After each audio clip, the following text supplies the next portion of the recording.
So you've managed to secure an interview. Now what? There are simple things we can address, like being well rested, well nourished, and well dressed. That means getting an early night the day before the interview, making sure you've had a balanced breakfast, and wearing clean, ironed clothes that are appropriate for the setting. Remember, it's better to turn up overdressed rather than underdressed. A shirt and smart shoes beats jeans and trainers any day of the week. Make sure you arrive on time.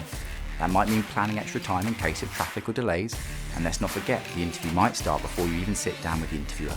How you approach the building, greet the other members of staff, and even how you sit whilst waiting are all things to be mindful of. It all starts with a positive attitude. Your potential employer doesn't want friction. You're a resource, and your employer wants a positive employee who will enthusiastically perform the required tasks. Research has shown us that the single most important factor in successfully landing a job is likability. In many cases, being likable can make up for slight gaps in academic achievements and a lack of work experience. Here are some quick-fire tips to help you demonstrate just how well you could fit into the team.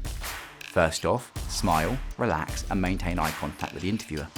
This helps set the groundwork for a great interview and shows that you're engaged from the outset. You should take a look through the company website and try to find something that you genuinely like about the organisation, and in the interview, let your opinion be known. This shows that you've done your research and are thinking about the needs of the organisation and how you could fit in. Try and find some common ground with the interviewer and see if you can segue this into conversation.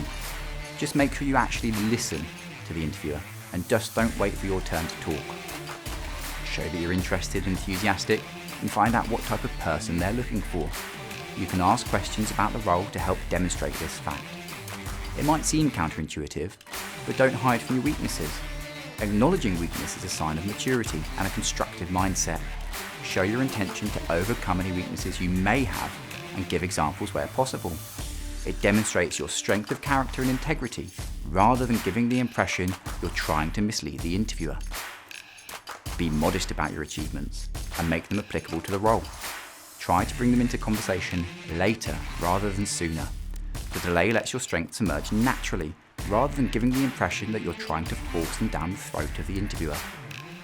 Ultimately, remaining calm and presenting yourself as a likeable, positive person will be the key to completing a top-rate interview. Again, there's always a lesson to be learned, and even an unsuccessful interview can provide you with lessons to take away, ready to be utilised next time around.